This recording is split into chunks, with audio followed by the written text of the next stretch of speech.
अच्छा close interval पूछा है तो क्लोज इंटरवल में जो बीच वाले पॉइंट है वहां पे तो आपको करना ही करना है और एंड पॉइंट पे भी करना है। मतलब अगर आपको यहां पे क्लोज इंटरवल गिवन है 1 से लेके 5, तो बीच में जितने भी वैल्यूज है एक्स की वहां पे तो आपको चेक करना ही पड़ेगा। अगेन प्रोसीजर आपका सेम ही, आपको शक वाले पॉइंट्स आइडेंटिफाई करना पड़ेंगे और वहां पे कर लो, क्योंकि हर एक पॉइंट पे तो आप कर ही नहीं पाओगे, infinite number of points are there. But यहां पे आपको एंड पॉइंट्स पे भी चेक करना पड़ेगा, मतलब एट x इक्वल टू 1 भी आपको चेक करना पड़ेगा कि फंक्शन कंटिन्यूअस है या नहीं, और एट x इक्वल टू 5 भी आपको चेक करना पड़ेगा कि फंक्शन कंटिन्यूअस है या नहीं। लेकिन यहां पे कैच है, कैच ये है कि जब आप एंड पॉइंट्स पे चेक करते हो कंटिन्यूटी, तो आपको हमेशा आपको यहां पे 3 वैल्यूज निकालने की जरूरत नहीं है। जैसे मान लो ये कोई फंक्शन है, ये आपका x इक्वल टू 1 है और ये आपका x इक्वल टू 5 है, ठीक है। कोई एक फंक्शन आपको रैंडम सा गिवन है और इसमें आपको at x equal to 1 check करना है कि फंक्शन कंटिन्यूअस है या नहीं।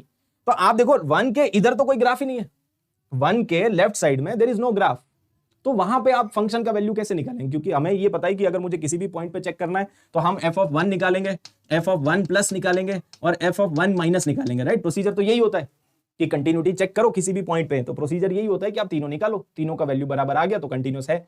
लेकिन एंड पॉइंट्स पे ऐसा नहीं होता है, क्योंकि एंड पॉइंट्स पे 1 के लेफ्ट साइड में ग्राफ है ही नहीं। तो जब है ही नहीं तो वो वाली वैल्यू हम इग्नोर करते हैं, ठीक है। जब भी आप एंड पॉइंट पे आपको कंटिन्यूटी चेक करनी है तो आप यहां पे f ऑफ 1 माइनस निकालोगे ही नहीं, जरूरत ही नहीं है। आप खाली f ऑफ 1 निकालो, 1 पे निकालो फंक्शन का वैल्यू और 1 प्लस पे निकालो फंक्शन का वैल्यू, कि भाई 1 से अगर ज्यादा हो गया तो वहां पे अगर इन दोनों का वैल्यू बराबर आ गया और फाइनाइट आ गया तो हम बोल देंगे कि फंक्शन कंटिन्यूअस है, और उसको एक्चुअली बोलते हैं राइट कंटिन्यूअस बोलते हैं।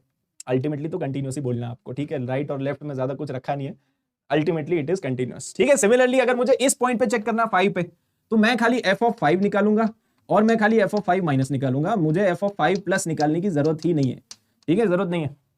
जब भी एंड पॉइंट पे चेक करते हैं ना तो दो ही चीजें चेक करते हैं, अगर वैल्यू बराबर आ गया तो ठीक है कंटिन्यूअस है, बराबर नहीं आया तो डिसकंटिन्यूअस है, ठीक है। ये प्रोसीजर होता है।